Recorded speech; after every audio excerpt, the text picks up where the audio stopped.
Welcome, Zainab. Zainab Mahmood is a freelance writer and content creator.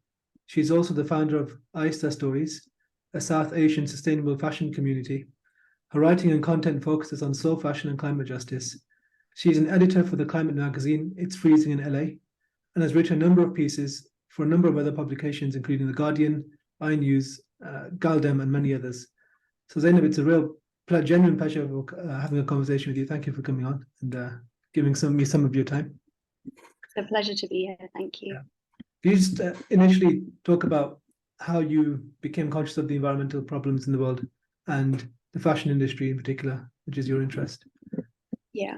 So I had always been interested in fashion and remember hearing a bit about child labor in fashion as a teenager. But it wasn't until 6 months into leading a women's society during my undergrad, when I was feeling quite angsty about gender inequity, that I felt like I wanted to stand in solidarity with women garment workers and take a stand against fast fashion. So around 70% of garment workers worldwide are women, and that goes up to 80% in some countries. And I started off by almost entirely giving up fast fashion, and at an ethical fashion pop-up shop at the end of 2017, I bought one of Fashion Revolution's zines that broke down the costs of making garments and the wages that garment workers in Bangladesh were making. But I continued approaching ethical fashion in quite an individualistic way until a couple of years later, when I built on that learning by watching documentaries like The True Cost and engaging with creators like Aja Barber and Aditi Maya, who helped me contextualize the fashion system in colonialism and link the harmful human and environmental impacts together. So my route into exploring climate justice was initially labor issues in the fashion industry. And then linking that to environmental issues kind of opened me up to the world of climate justice. Okay. And you mentioned to me you don't like the term green fashion. It's used many places and often interchangeably with sustainable fashion or ethical fashion. What are the differences that you haven't, like, what are the differences there with those terms? I don't think there are clear-cut differences, just because I think they're all quite nebulous. I do use the term sustainable fashion just because I think that's the one that people are most familiar with and the one that they associate most with a type of production that is less harmful on the planet. That encompasses kind of shopping secondhand, using natural fibers, etc. But even sustainable fashion, I find to be quite a nebulous term. And I think brands use the term without qualifying what is sustainable about, for example, the clothes that they're making. So I prefer, where possible, to actually describe, if I'm talking about a brand, describe what they're actually doing that someone might consider sustainable rather than just putting a label on it. So yeah, green fashion is one that I don't come across very often, but I do use sustainable fashion and ethical fashion sometimes, also fair fashion. Sometimes it feels like sustainable and ethical as terms have been commodified, whereas if you use the term fair, I feel like it really encompasses the kind of rights and justice issues that garment workers face. Yeah, because I think sustainable probably is correlated with the materials used and the impact on the environment, and then ethical is more about the conditions of the workers and their wages and whatnot to some extent. Yeah, I agree. But I think if we kind of strip the word sustainable back and think about what it means, like able to sustain, people sustain the fashion industry, and garment workers who work, more than 12 hours a day, 7 days a week, end up having a lot of serious health issues and actually can't continue working for as long as they might do if they were working in better conditions. And were, given holiday pay and able to see doctors when they need to, etc. So I think there's definitely an argument to be made for sustainable also encompassing those human aspects of the fashion industry. Yeah. And putting the terms aside, what are the end goals that you would like to see when it comes to fashion? Like, what are the real meaningful impacts you want to see when it comes to people's clothes and how we engage with clothing and fashion? the end of labor exploitation ultimately. It's pretty hard to imagine what that world looks like, but I was recently at an event with Aditi Maya where she was being interviewed. She's done a lot of campaigning and writing on sustainable fashion, and she was talking about kind of decentralizing the production system. So at the moment in this kind of global world order, Black and brown bodies in the global south are exploited to make our clothes because there are just very few large billionaire corporations at the top who are all the money is basically being funneling to them. They've got a monopoly on the industry. But if we decentralize those systems and there are like local production cycles in places where cotton is grown or other materials are grown, and traditional production techniques are preserved, for example, like khadi, which is a form of hand spinning cotton indigenous to South Asia, that is the kind of world that I like to imagine. But like I say, it's quite difficult to imagine how we get there.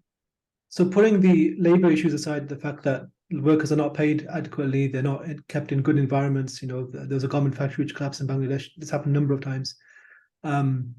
What are the key challenges you think people are facing when it comes to implementing more sustainable practices in their daily lives? For instance, if I want to switch, or anyone's listening who wants to switch, what can we do?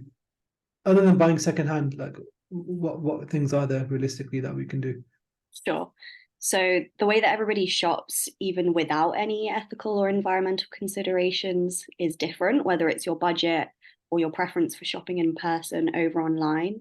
And then when you add that element of researching the ethics of a brand or hunting down the specific item you want secondhand, there are even more variables at play. So you probably need more time. And if you live in an area where there aren't secondhand shops, or if your size is hard to track down, your approach to shopping ethically is going to be drastically different to someone like myself who is straight sized. I live in a London suburb, which has a lot of charity shops, and I can get to central London easily, where there are loads more options, even ethical boutiques and sustainable fashion events going on. And I see all of that as a massive privilege. I think more often than not, people who like to say that the cost of shopping in an environmentally friendly way is a barrier versus shopping from big name brands are not actually willing to confront how much they're shopping. So yes, sustainable and ethical brands tend to be more expensive than ultra fast fashion brands, but embracing an environmentally friendly wardrobe starts with rewearing, restyling, and repairing the clothes you already own, which is much more economic than shopping. So I always suggest to people who kind of want to start on this journey to set themselves a challenge like a no buy month or operate on a one in, one out policy. Because if you commit to something like that, it really helps to change your mindset, and that you might have slip ups later down the line, but that mindset can be kind of pretty permanent. Having said that, the way that we change our shopping habits isn't necessarily the solution to these deep systemic issues in fashion. So standing in solidarity with garment workers and calling out corporations and speaking to our MPs about the issues that are going on in the industry are really important. So recently I've been a part of hosting some workshops that guide people through how to do that and how to, for example, stage disruptions against fashion brands, which I've done in person before. And a point that we keep coming back to in the two workshops that we've done, there's a third one coming up, which I can share the details for if this is being published before that. A point that we keep coming back to is not just thinking about shopping our way out of these issues, but thinking of other things that we can do to try and change the industry on a more systemic level. Yeah, and just to build on that, what are the consequences of not shopping sustainably or continuing with the status quo, environmental and labor consequences? What are we looking at? I think by 2030, fashion is meant to take up about a quarter of the world's carbon budget. I think at the moment it's between about 5 and 10%, but there's quite a lot of conflicting studies on that. We're 7 years away from Why is 20, it set to increase so much? just overconsumption, overproduction, capitalism. Increasing demand in poorer countries for fast fashion, is that also a factor? I'm not sure about the particular countries. I think we should be careful about putting the onus on countries that have lower incomes when ultimately the people there are being exploited to produce this clothing.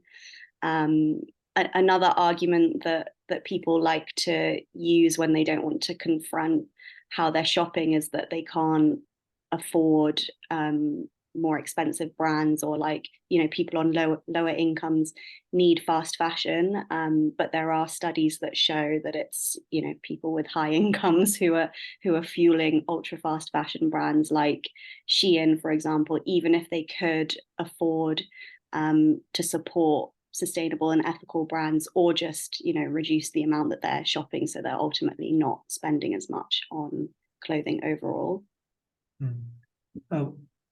Maybe, I'm not sure if you studied this one at university, but Karl Marx, he had this critique of capitalism where he talked about commodification, and he says the issue with a lot of what capitalism does is that it separates the conditions of production from the actual products, so people no longer understand. And let's say an item of clothing, you don't know what really went into it. For instance, people don't know how much water is used in the production of jeans, right? I think it's like hundreds of gallons. Like you're looking at thousands of gallons in a jeans factory a day, being used just to produce jeans. And I came across your Ahista Stories, which looks to be kind of addressing that issue in some way, bringing together like the local and traditional fashion kind of operations and how it used to work traditionally, and bringing that back to the fore. Can you talk a bit more about that? Yeah. So Ahista Stories is creating a sustainable fashion community for South Asians in the UK. Through digital content and live events, we explore how unsustainable the fashion industry is and the practical steps each of us can take to change it. From online panel discussions to in-person clothes swaps, market stalls, mending and upcycling workshops, we celebrate traditional South Asian clothes and the people who make them. There are two main strands of what I wanted to do with Ahista Stories, and one is to kind of address people's individual shopping habits and encourage them to extend the life of their clothes by learning skills like mending, upcycling, embroidery, etc. And then the second strand is really zooming out and looking at the fashion system as a whole. So in our first in-person event, which is on Saturday, the 7th of October at Poplar Union in London, there are going to be 3 panel discussions, and one of them is on garment worker struggle and solidarity. So it was really important to me that event attendees could come to this one space and they could learn about garment workers and the fashion industry at large. And that could kind of prompt them to maybe hold a brand accountable, contact their MP, do some kind of activist action, as well as attend a workshop that would help them mend the clothes that they already own to kind of curb consumerist habits that they might have. And a part of that is preserving and celebrating production techniques that are indigenous to South Asia. So one of the workshops is going to be Indian embroidery. And there's something really meditative about workshops like that. So we're also trying to foster a sense of community, encourage people to make friends, and just feel more connected to the process of making clothes, and particularly for the South Asian community, who is our main audience. We want them to not feel so excluded by mainstream sustainable fashion, but to feel like their culture and their heritage has a lot inherently in there in terms of sustainability, and they can really practice sustainable habits by tapping into their own cultures. Some people might say that with the population as it is, 8 billion people, everyone needs clothes. You're kind of forced to have mass industrialization in terms of factories and whatnot. And okay, you can work on the treatment of laborers, but in terms of the harm to the atmosphere and the fast fashion, given the demand for clothing, how likely do you think it is that we can really shift away from that industry and implement more sustainable practices? Because they might, for instance, embroidery, that takes a lot of time and it's very time consuming and there's only one person. But in a factory floor on an assembly line, you can produce thousands more clothes in the same amount of time. So the idea behind the workshops is not to like replace the existing industry. This is to enable people on a very human level to connect with the processes that contribute to making their clothes, and indirectly participating in a 2-hour Indian embroidery workshop where someone learns to really appreciate the labor that goes into clothes. That might make them act against the fashion industry in other ways. And in terms of the demand for clothing, everybody needs clothes, but the current demand for clothing is not about need. It's just a capitalist, consumerist cycle. And I think social media has a huge part to play in that. We have such short attention spans, but there's so much product being sold and shown on social media platforms that people are almost trying to catch up with the speed at which they're seeing this stuff by buying also at that speed. And that's why, like we were talking about before, in terms of fashion taking up even more of the world's carbon budget, it's just getting faster and faster. Yeah, one of the, I think, issues with our economic system is the necessity for infinite economic growth, which means every year you're pressured to extract more and more resources from the planet, and sell more and more clothes. Even if people don't actually need clothes, you have to manufacture desires and needs through creating different trends, which are often unnecessary. You can get by and live a decent life with a few set of clothes all year. Exactly. Yeah. So how do you think we can really challenge that, those narratives? Because in some way, like, the drive for future economic growth, it's a difficult one to combat, to say, okay, we have to slow down our economies and not produce so much and not consume so much, because there's big things at stake, like government debt that requires interest payment services. Do you have any thoughts on like how we can tackle the broader narratives? Because I think sustainable fashion fits into, it's got a role to play. But if the fundamental causes are our lifestyles necessitate economic growth and necessitate demand and consumption, and how do we really address that? Do you have any ideas on that? Well, I use fashion as a lens to look at interlinking systems of injustice.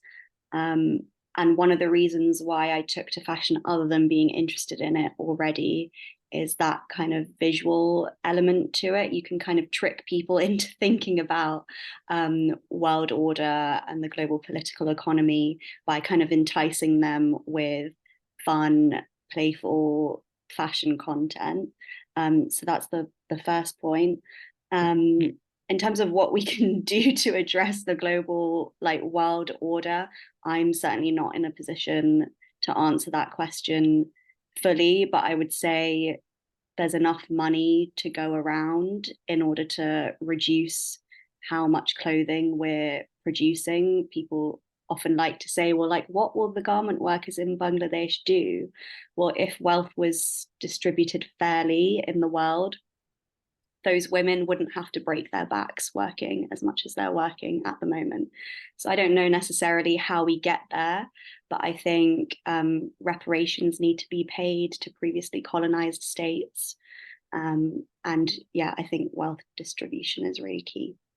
And often the case in many of those poorer countries, for example, you have these massive European American fish trawlers who've taken all the fish, so they've affected the local fishermen.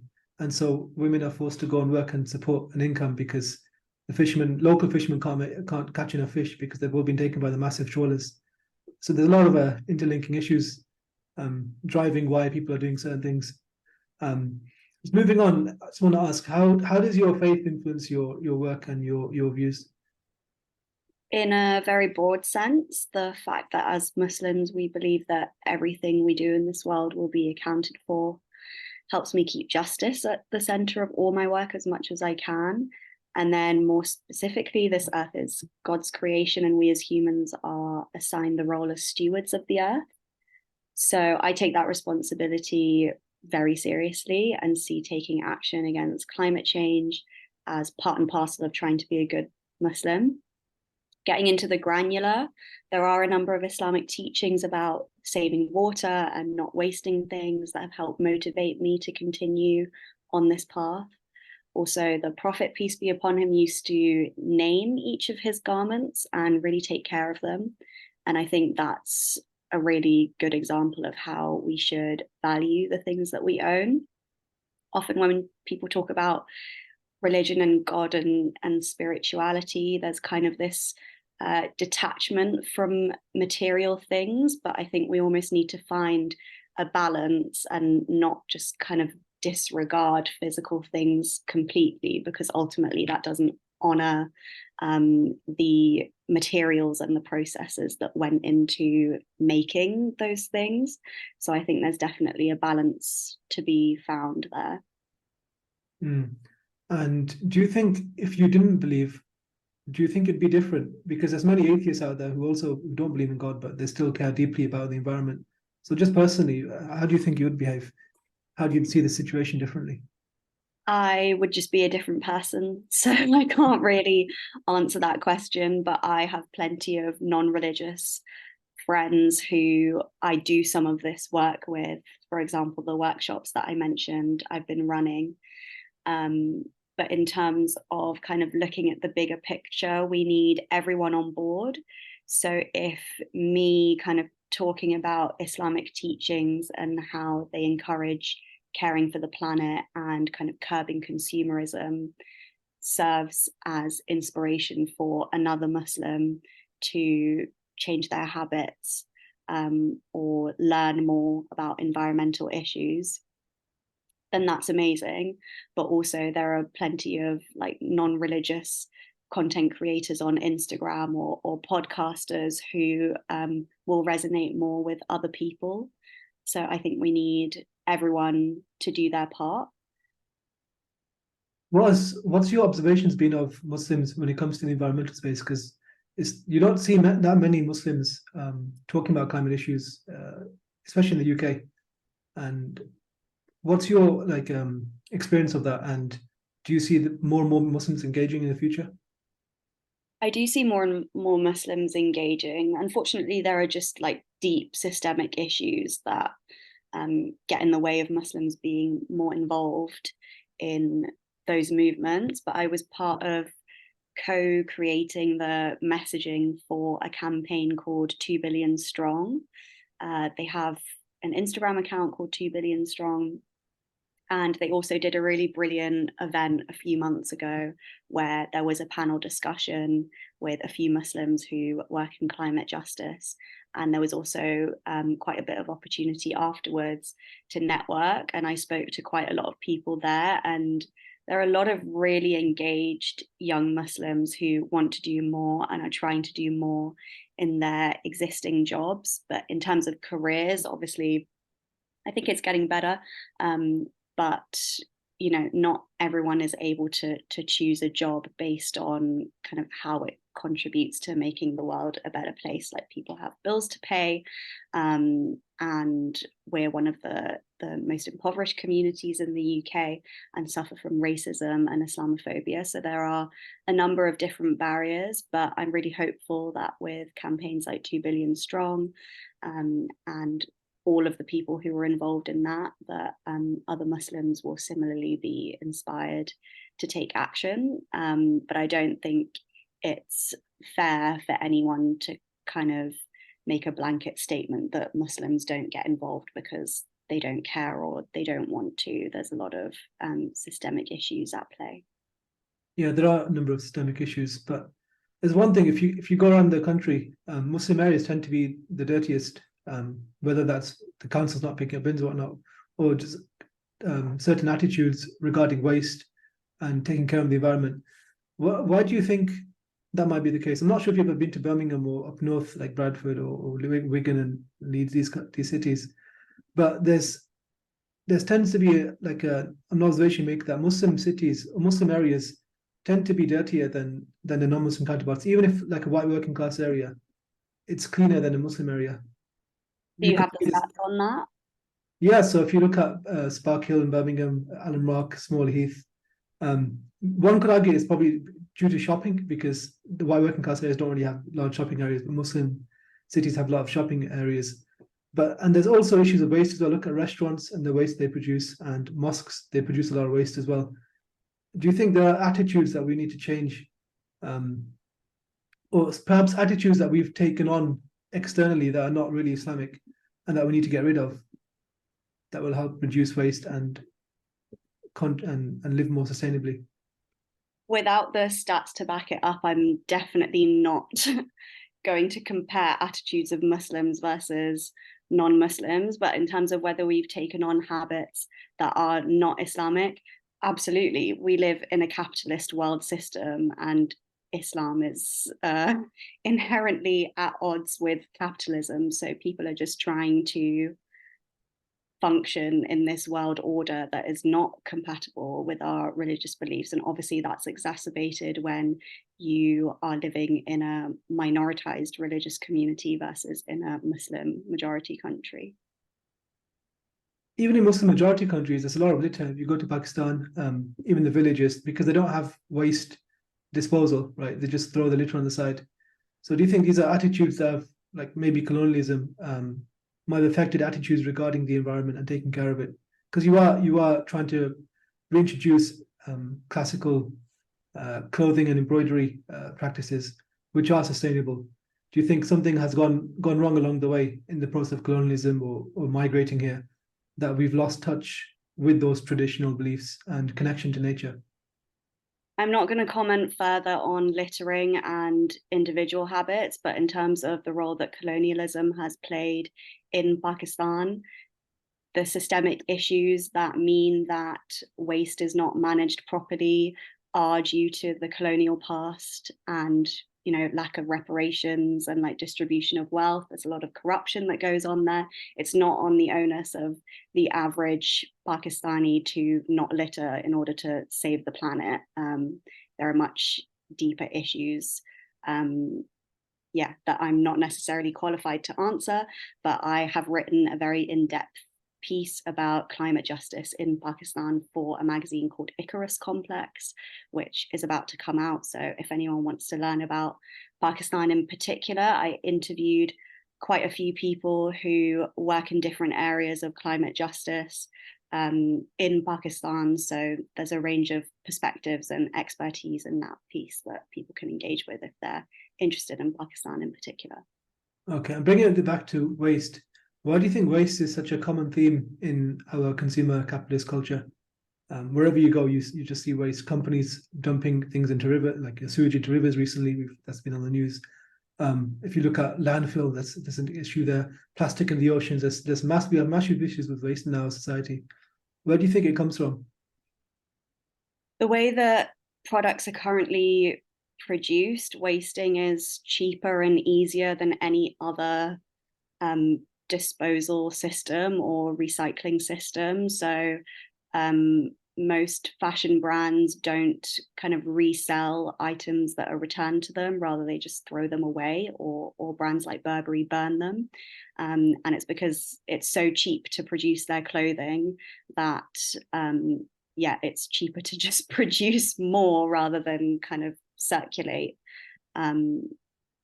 that returned clothing back into the system. Yeah, and one, I think, issue with that is the fact that whenever companies, let's say they don't package things, they don't take into account the environmental effects of their products. It's often consumers who have to pay taxes extra to like clear things up. So it ends up consumers pay additional costs. They pay for the products, and they also pay taxes for, let's say, carbon taxes, and they also pay taxes for schemes for cleaning up those things. But companies get away scot-free, right? They've dumped plastic packaging or they produce clothes which are unsustainable and bad for the environment if they're just thrown away, but they don't pick up any of the cost. Do you think that's something we can address? I think speaking to MPs and your local council or whoever in your particular situation or local area is kind of responsible for that sort of thing is really important. But that's kind of part of living under capitalism. The onus is put on individuals to kind of make better choices and to pay a premium for more sustainable and ethical systems or products, when really they should be a given. Mm-hmm. And in this, well, right now, being sustainable is quite popular, even in corporate culture. How do we avoid greenwashing? As individuals, I think really sitting with the idea that most brands don't care about you and will always prioritize profit can help you be more critical of their marketing tactics. When it comes to fashion brands, I would say try to find evidence for the claims brands are making about their environmental practices. So, like I was saying before, if they're saying they're sustainable, ask why they're sustainable, or try to find the evidence for that. Don't take things at face value. And if you can't find answers on their website or by contacting them directly, it's probably because they're not being transparent. Brands that are doing really innovative things when it comes to sustainability, or they're paying garment workers a living wage, they love to advertise that because most brands are not doing that. So unfortunately, I think you should kind of assume the worst, and brands really take advantage of average shoppers who aren't looking into their ethics and sustainability credentials and are just going to accept whatever a brand tells them is quote unquote good about their clothes without questioning it further. So I just really encourage people to try not to fall for it. Yeah. Yeah, it's interesting. I was my glasses broke recently. I had to go to the opticians and get new glasses. And on the side, some of them are like 35% biodegradable. I'm like, what's the point of 35%? But it might as well be 100% biodegradable. So yeah, you get a lot of this like gimmicky stuff happening in corporations. So one aspect of that is you mentioned is the external pressure, like pressuring your MP or pressuring the companies or being aware of what they're doing.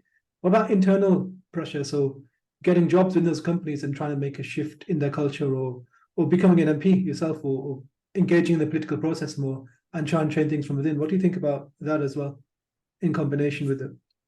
I think everyone should try to do what they can. There are so many different careers, so many degrees that people can study, skills that they can learn, and so many different kind of living environments, like whether you're in a city or a rural area. So I don't think anyone should compare themselves per se to someone else's model of how to live a sustainable and ethical life, or push for change in their local area or on a global scale. I think everyone kind of just needs to look inward in terms of what's important to them, what kind of power they have or privilege they have to change things in their current life situation. So, if you're an accountant and you commute to an office every single day, maybe you want to start campaigning for some changes in your office that would reduce the company's carbon footprint, or as a kind of I was going to say extracurricular, but it's not school, but activity at a lunchtime or something. Maybe you want to organize something like a clothes swap. In my experience of organizing clothes swaps, especially when people haven't gone to one before, they're really curious about how it works. And it sparks a lot of conversation about consumption and how the fashion industry works, and just what alternative options there are to shopping new. So I think there's little things that everyone can do, but it really depends on their life circumstances. If you're an undergraduate student at university and you don't need to work part-time for whatever reason, maybe it's about setting up a student society or organizing some events that can educate your fellow students about climate justice issues or labor rights issues. Mm. I think one other important point to highlight is also people's investments, so especially pensions, because if some pension companies, they might invest in like French stock market, and the French stock market includes companies like L'Oreal or some fashion brands, which have quite damaging practices for the environment. So it's good to be aware of those companies and what your pension's investing in, and take an active role in that, because a lot of companies do allow you to actively manage your pension. And I think that's a good point to mention as well. Just last question then. What are some, I think you mentioned this slightly before, but we'll just go over it again, I think, a bit more. For someone who's not, let's say you live in the north of England or not London, basically, so you don't have access to like many charity shops. You have a few, but not many, or there's not many communities around you. What can you do, especially online, to reach out and meet people to get to know more about sustainable fashion and switching away? So there are loads of charity shops up north. I'm not sure where you've been, but Not the same density. That's what I meant. I'm not sure that's correct. I've been to quite a few different cities, and there are, even in villages, there are like rows of charity shops. And I don't think lack of charity shops is a real barrier to engaging with sustainable fashion. Shopping in person does make it easier to kind of switch out fast fashion for secondhand if you are used to like going to a high street and buying loads of stuff from H&M. But like I was saying before, the goal isn't to just like shop as much as you're shopping. It's really to unpick your mindset. So what I was mentioning before about setting yourself a challenge, anyone can do that. It's free. It doesn't matter where you live. You can set yourself the challenge of not buying anything for a month or operating on a one in, one out policy.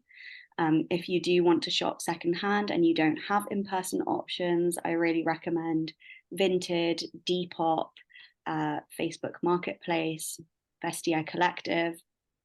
If you want to take a more kind of active approach where you kind of plan something or get together with friends and plan something, I can't recommend doing a clothes swap more. And if you want to also learn about how the fashion industry works at large, maybe you can invite your friends over and watch a documentary like The True Cost and do a clothes swap at the same time. So you're kind of that documentary, is that like on Netflix? Where can people watch that documentary? I believe I watched it on Prime some years ago. I'm not sure if it's still on there, but they have their own website, which will tell you where you can watch it, and also any screenings, because it is quite a well-known documentary that does get screened as part of festivals and other events. So you might be able to find somewhere in person to watch it. But yes, I think combining that kind of zooming out and looking at the industry at large, as well as addressing your individual habits, is really powerful. And if you can do that with your friends and swap some clothes and get some new items for free, I think it's a win-win for everyone. Awesome. And where can people find more information online about fast fashion? There's your page, your slow fashion on Instagram. What are the things that should people be looking out for? You can follow organizations like Fashion Revolution, Labor Behind the Label, Clean Clothes Campaign. They all have really valuable information about how the fashion industry works, but also Labor Behind the Label and Clean Clothes Campaign are quite active on their social media about updating people on certain labor rights issues in the fashion industry. So if you want to stay quite up to date, those are really great organizations to follow, as well as the Slow Factory. They have done several kind of webinar series on different topics, including sustainable and ethical fashion. And I believe you can find recordings for free on their website. I also really recommend my friend Aja Barber's book, Consumed, which really gets into the granular of how colonialism, climate justice, and labor rights issues in the fashion industry are linked, and it's written in a really accessible way. So yeah, that's a few things that I would recommend to people. Okay, I think that brings us to a close. Thank you very much, Zainab, for coming on. And thank you for having me. Fast fashion.